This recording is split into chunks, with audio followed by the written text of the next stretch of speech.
بسم اللہ الرحمن الرحیم۔ السلام علیکم ورحمۃ اللہ وبرکاتہ۔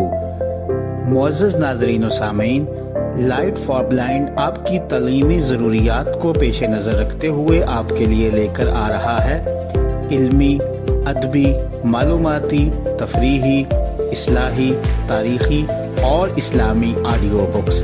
تو دیر کس بات کی، جلدی سے لائٹ فار بلائنڈ کو سبسکرائب کریں، ہماری ویڈیو کو لائک کریں، شیئر کریں اور کمنٹس باکس میں اپنا کمنٹ ضرور کریں۔ بسم اللہ الرحمن الرحیم۔ السلام علیکم ورحمۃ اللہ وبرکاتہ۔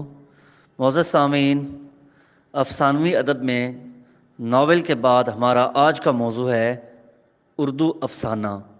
اس کے متعلق ہم ایک مضمون آپ کی خدمت میں پیش کر رہے ہیں جو کہ پروفیسر رئیس زیدی کا لکھا ہوا ہے۔ تو آئیے شروع کرتے ہیں مضمون، جس کا عنوان ہے اردو افسانہ اور نیا افسانہ۔ افسانے کی بات چلے تو ایڈ گرابن پو کی بات کیے بغیر بات نہیں بنتی۔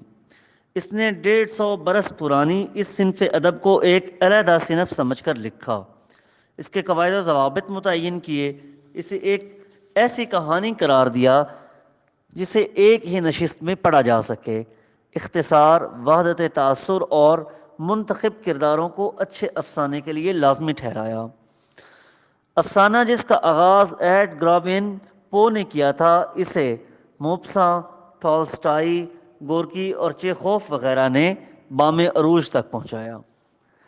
اردو میں داستان کا باقاعدہ آغاز فورٹ ولیم کالج سے ہوا، پھر داستانوں کے خلاف رد عمل کے طور پر اور کچھ انگریزی اثرات کے باعث ناول کا رواج ہوا۔ اب بے سروپا باتیں، مافوق الفطرت عناصر اور تخیل کی دنیا بسانے کی بجائے ہماری زندگی کے حقائق کو پیش کیا جانے لگا۔ ناول کے ساتھ ساتھ مختصر افسانے کا وجود عمل میں آیا۔ دراصل اردو میں افسانہ مغربی اثرات کا مرہون منت ہے۔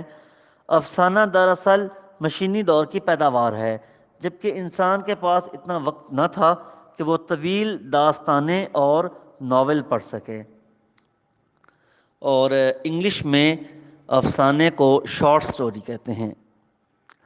افسانہ کی جامع تعریف مشکل ہے، تاہم ہم یوں کہہ سکتے ہیں کہ افسانہ ایک خاص پس منظر میں کسی خاص یا عام واقعے یا تصور زندگی کے کسی پہلو کو فنکارانہ انداز میں پیش کرنے کا نام ہے۔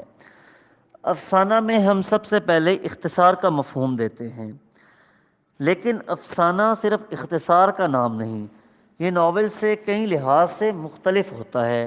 اس کے چند اصول ہیں، اگر ان کی پیروی نہ کی جائے تو افسانہ کا معیار گر جاتا ہے۔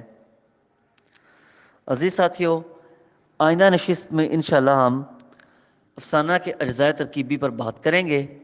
تب تک کے لیے اجازت دیجیے۔ اللہ تعالیٰ حافظ و ناصر۔ پیشکش لائٹ فار بلائنڈ۔